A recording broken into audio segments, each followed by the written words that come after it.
right. Welcome to Unlocking Growth, the podcast where we explore pathways to business success and personal fulfillment. I'm your host, Brian Stone, and today we have the pleasure of speaking with Ann Shoemaker. I can tell you that I'm excited about this conversation because it is going to be, above all things, very authentic. That comes through in everything that Ann does. She's an accomplished executive women's coach and career strategist, and she's also an ICF certified coach.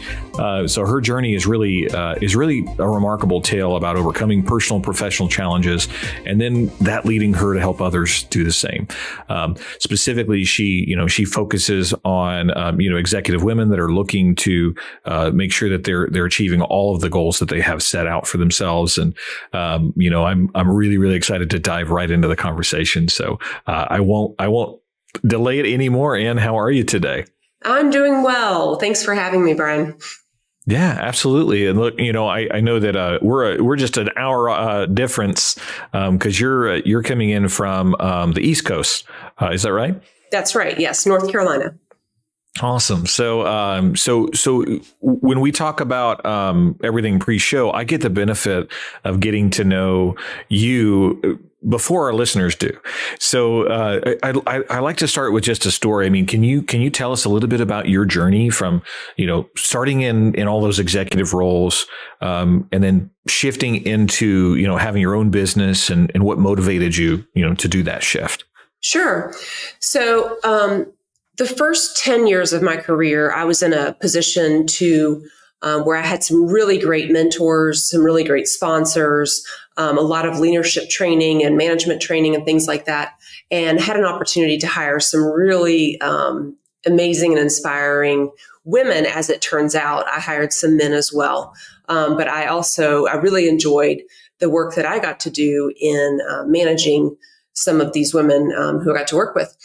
The second part of my career, the next 10 years, I was working in a more male-dominated industry and in less of a management role.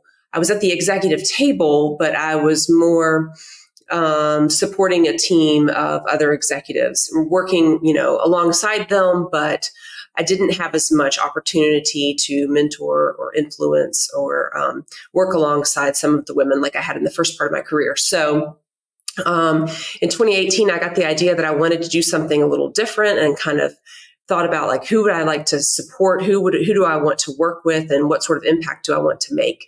And what kept coming up for me, and as I looked at the stack of books on my nightstand and the podcasts that I was listening to, the common theme was working with women in the workforce. And that just, it took a long time. And when I say it in a sentence like that, it seems like it should have been obvious, but it took some soul searching to figure out who I wanted to serve and how I wanted to serve them. So in 2019, I launched a business that's dedicated entirely to supporting and elevating women in their careers. So I launched in 2019 and happy to be celebrating 5 years of growth and challenges and perseverance this year. Well, I just want to say I really enjoyed seeing your success, and again, I only see a snapshot of it, but it's really clear that you have passion just from looking at everything that you put out there, the conversations you've had before, your blog that you have, and more than any other website that I check out for guests that I have on, the resources that you have that you put out there are incredible. A lot of resources on a lot of different topics. And so I can tell that your heart is in the right place in terms of, serving others. Thank you. I appreciate that. Awesome. Well, I was really thoughtful in trying to get some questions down, and I had to cut about half of them out for time. So hopefully we're able to jump into some fun ones. So, you really emphasize helping women overcome self-doubt and unlock their potential in a lot of the stuff that you do. Can you maybe share a particular story or instance where you've helped someone transform their career path since you've been doing this? Yes. So one client comes to mind who had gotten to a senior leadership level. She was kind of at a director level, not quite a VP, but certainly has, some years under her belt, and was finding herself if not at the table, then in the room and not really being heard. She was heard in one-on-ones with her supervisor. She was heard in small groups, in the hallways and things like that. But when it came time for the executives in the room to lobby for their departments or to lobby for their business units, she felt as if she was screaming into the void. So she came to me to she was at a crossroads saying, do I need to leave this organization? Is the organization something wrong there? Or is it me? Is it something that I'm not communicating well enough, or, where my voice is getting lost and I need to communicate differently? And so she wasn't necessarily unhappy with the work she was doing or with the team. It was more just the effectiveness that she was finding in different venues.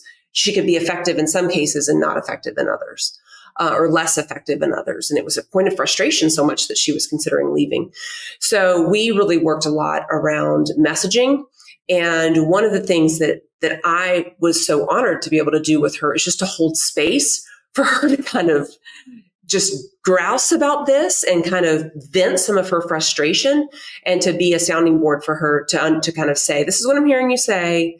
This is what I'm hearing you feel. What do you think is the next best step? Because it's not my role as a coach to come in and tell her what to do next, but to make sure that she has space to explore that. So over time in our sessions, she put a plan together for how she wanted to approach her supervisor about what she was finding, and, see if there were other opportunities for her to have more influence than she was finding in that kind of executive level boardroom. And she did. And, it was great. One of the last times that I spoke with her when our engagement ended, she had just delivered what sounded like a very pivotal and innovative kind of a presentation to a good portion of the company at large. This is like a 300-person organization. And she was just really proud of herself and was getting a lot of kudos about that. So the client does the work. I'm there to hold the space, but that was really powerful to be a part of, to see her frustration turn into some positive action and a positive outcome for her. Well, and I think that, yes, the client does the work. Absolutely. But that's why coaching is so critical, because you can't see what's in front of you, when you're in it. Especially if there's emotions involved, right? Especially if you're stuck and you're feeling, feeling like there's not someone that can be that outlet. So I love that you talked about, first and foremost, just being an outlet for your client to get it out, and then become solutions based. Because while you're holding that in, and I'm sure, correct me if I'm wrong, I mean, it's hard to move forward when you're still holding on to any kind of frustration.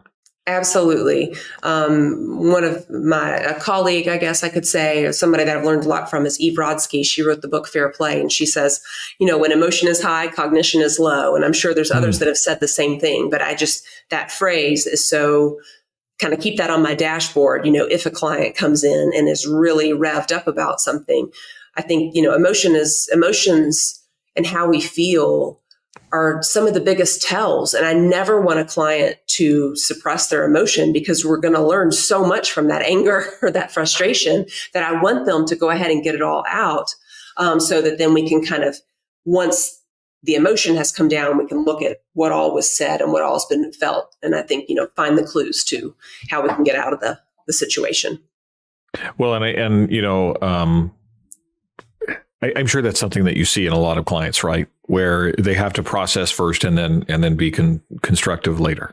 Right. So absolutely. I really, really appreciate you sharing that story. That's because I know that'll be impactful for a lot of people that are listening to the show and maybe feeling that same frustration, and, understanding that there are options, and what a gift for that organization to go from potentially not even realizing that they could have lost a huge asset to their team.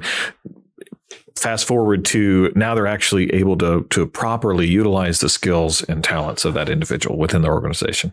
100%. And that's what is so, it's one of those times where, as a coach, I just sit on my hands, because I want to pick up the phone and call the organization. Because she was a private client. She wasn't sponsored by our organization. She was paying out of pocket. But I wanted to call them and say, you have somebody who's so excited and so fired up about what the organization is doing and bringing these ideas, and they're landing here, but they're not landing there. And you're about to lose her. I mean, you nailed it, Brian. It's just, it was, I'm glad that I was able to help her, and glad for the organization that they were able to retain her. Absolutely. Well, speaking of, transitions, in this case, your client stayed, but as someone who has navigated professional transitions yourself, what advice do you give for, other women that are facing similar crossroads in their career where maybe staying is not the right choice? Yeah. A lot of people, that's a lot of the work that I do, is women who come to me and feel stuck, or they're ready to make a transition. There's plenty of women who I work with that are kind of, maybe late 30s, 40s, early 50s, who have been in an industry or been in a job for, 10 to 20 years, and they're feeling an itch to do something else. So, again, kind of like I said earlier with feelings, I think it's really important to explore that and to understand kind of where the desire to make a change is coming from before we take action, but also not to sit in rumination for too long. Because usually by the time someone's called me, they've thought about this, they've looked at it from every angle, and they haven't quite been able to figure out how to get out of the maze. So I really enjoy working with women just to kind of zoom out. Let's look at it from 30,000 feet and really understand, like, what are the feelings and what are the facts? Let's try to separate those. And then once we kind of know more of what we're working with, and can look at it from a different perspective, then we can see here's an action, or we can start to put together an action plan for how to make some changes. That really resonates with me personally, because I can tell you one of the most transformational times I had in my business. I was with a coach, my personal business coach, and I was stuck, right? I was stuck just, you said, ruminating. You're just over and over and over again, like stuck in that indecision. Yeah. And, he had to be there to remind me indecision is a decision. And at some point, if it's not a heck yes, then it's a heck no. Absolutely. Absolutely. And another phrase that I've heard, I'm sorry if it's a cliche, is I think it's purpose is an outcome of action, right? So if we take an action, then there's a reaction, even if it's the wrong action. And that can be hard. And I think that's not necessarily, women haven't cornered the market on this. I'm sure men feel this too. But a lot of times women really we've grown up in a society that really wants us to, where women believe like they need to do things perfectly. Like, don't take a misstep. If I'm going to leave this job, it's going to be for a better job. If I'm going to leave this job, it's going to be this industry, it's going to be for something better. And the line is only going to go up, on the graph of towards success or whatever. And sometimes we just need to take a lateral step sideways and have the imperfect courage to try something and not be super attached to the outcome, if that's possible. And of course, there's financial constraints and other constraints that come into play.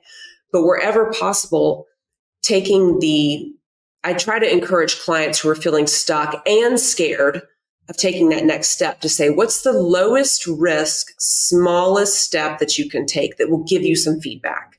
Sometimes it's just making a networking phone call.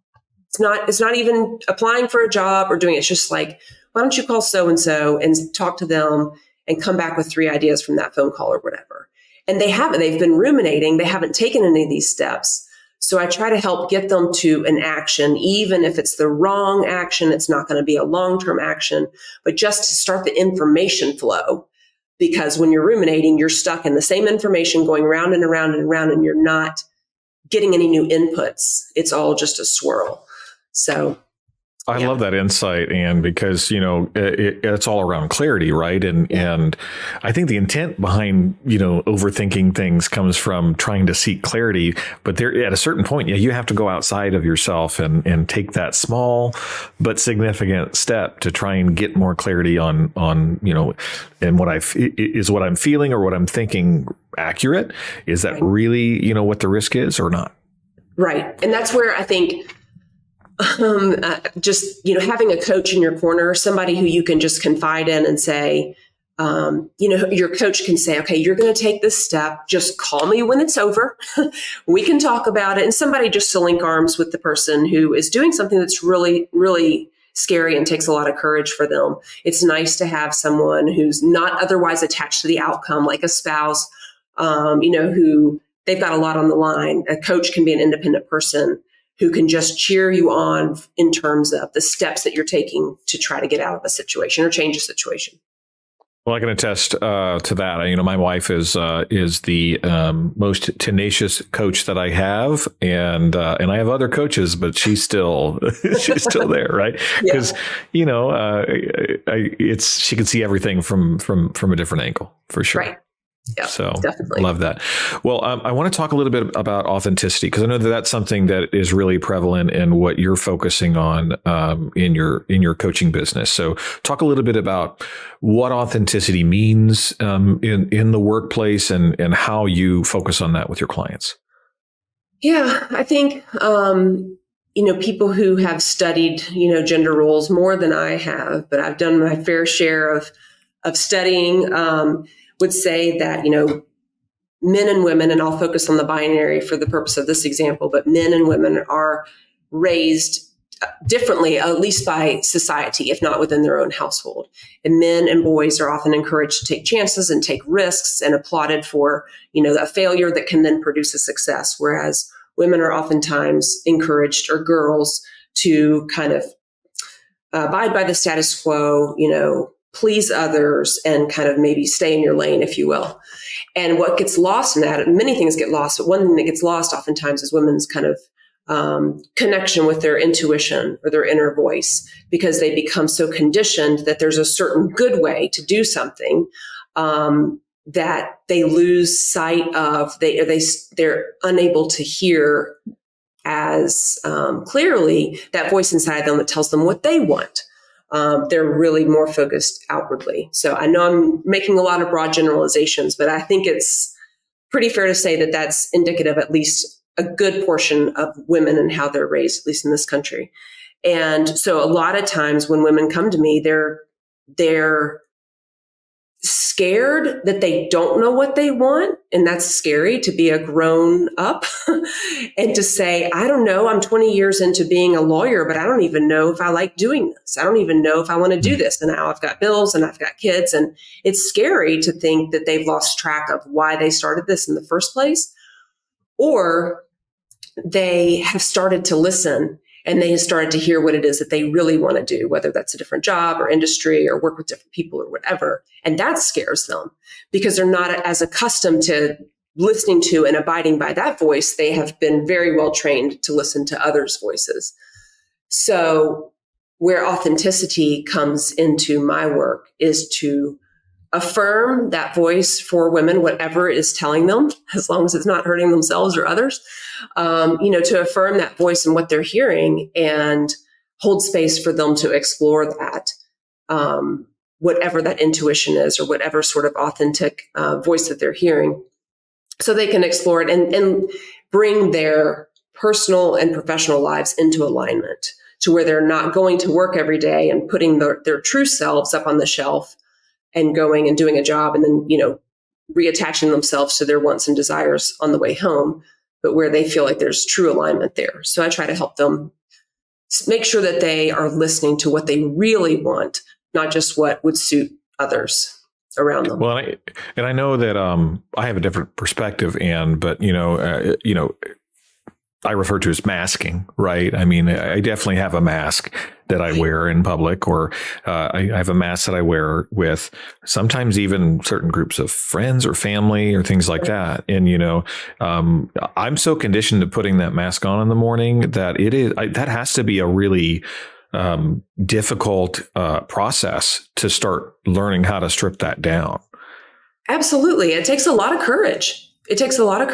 And especially when, it takes courage in, your personal life or your social life. Sure, absolutely. Because it's almost as if you're revealing to people who you have relationships with that you might not have been fully yourself or fully honest that feels very vulnerable. And then when you layer on the financial implications of making a big career change or something like that, it's a lot. So we do spend a lot of time. I spend a lot of time with my clients talking about professional identity and understanding that someone who is a very high ranking, C-suite person with a great title and all the things that come along with it, perks, that they can be very wed to all of the benefits that they're getting from their job, including status and access and inclusion in certain groups. And it's very frightening. I have a client right now I'm working with. It's very frightening to think about giving up what they've worked so hard for in order to bring that alignment that they're seeking, in order to really listen to that voice inside of them. It's a big deal. So we try to spend time separating out, like, what do you like about this title? What do you like about this status? And that's okay to like title, to like status and the financial benefits. And then what sort of the mission or content is missing, and try to see if we can architect a way to bring both together. It's hard work. Well, and I'm sure that it's a little bit easier having somebody to lean on, right? And, having someone like yourself that's been there and gone through those same experiences, right? Yeah.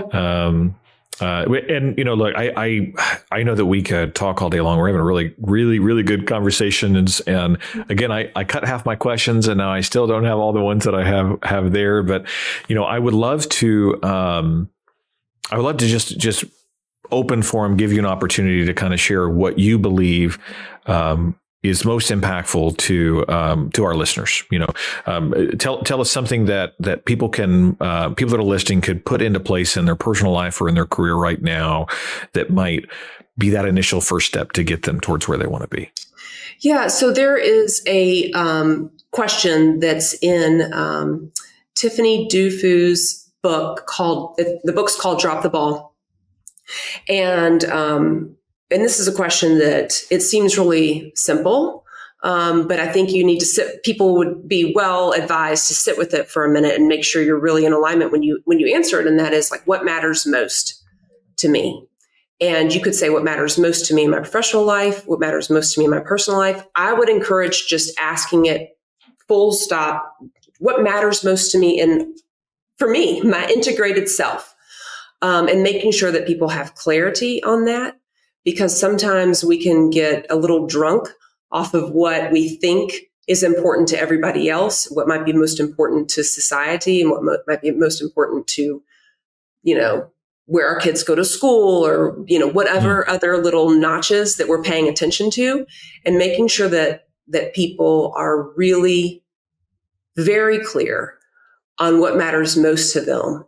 And if they have even a hesitation or a little bit of doubt, to sit with that, journal it, call a coach, really explore it if you're not completely clear on it. Because at least in my own personal experience and in my experience working with clients, the ones who can get from A to B the fastest are very clear on their values and what matters most to them.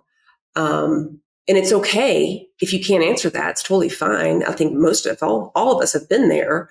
But I think sometimes we think in order to unlock growth, we need to, reach the next rung on the ladder or attain that other title. And then we're going to be satisfied and then we're going to be happy or whatever. But I think if we know what matters most to us, everything kind of melts away and it gets a lot easier. Well, and I appreciate you sharing that advice. And, it actually reminds me of the book, and I forget the author. I'll probably have to add it in the show notes, the 5 Regrets of the Dying, okay. and one of those regrets that they talk about, because the whole process, the book was interviewing people that are, in their deathbed, close to the end of their life. And the top one was, they regretted living a life based on what others' expectations were. Yeah. Rather than what they wanted for themselves. Yeah, we get one crack at it. So the sooner we can, at least for a certain season, and this season of life, what matters most to me is X, and then giving ourselves the grace in 5, 10, 20 years to change, to say, well, that's what mattered most to me then. Here's what matters most to me now. But it's going to change. It's going to change. Yeah, that's normal. Absolutely. Absolutely. And so, what mattered most to you at 22 before you went to law school was maybe, establishing yourself and having a solid career. And at 40, maybe you've done that and you want to scratch a different itch, and that's normal. I just want to encourage people to pay attention to that question. Awesome. Well, really, really enjoyed spending some time with you, having a great conversation, Ann. And, thank you, genuinely thank you so much for giving some insights into what you do and how you do it, and how that might apply to other people that are listening. If someone's inspired by hearing, some of the stories that you shared, and they want to connect with you, what's the best way for them to do that? Yeah. Well, I love LinkedIn. So they can reach out to me on LinkedIn. My website is annshoemaker.com, and that's SHOEMAKER. And I'm also on Instagram at Career Advisor Ann. Awesome. Well, thank you so much for sharing your experience with us today, and thank you guys for my listeners. Excuse me. Ooh, I'm tripping up. Thank you guys for listening. Just remember to embrace your potential. Never stop striving for that personal and professional development. For more information about Ann, make sure you check out our website. And don't forget to subscribe if you enjoy this conversation. You want to see more insightful conversations that'll challenge you to grow. We'd love to have you tune in for more conversations on unlocking growth. Just as a quick reminder that this show is part of our larger podcast network. You can find more shows and all different kinds of topics on smallbusinessdeliver.com. And we are proudly produced and sponsored by Titan Media Works. So if you have any podcasting needs, booking services, podcast production, any of that, they've got you covered. So thank you guys again for tuning in. And I will sign off for now and see you next time.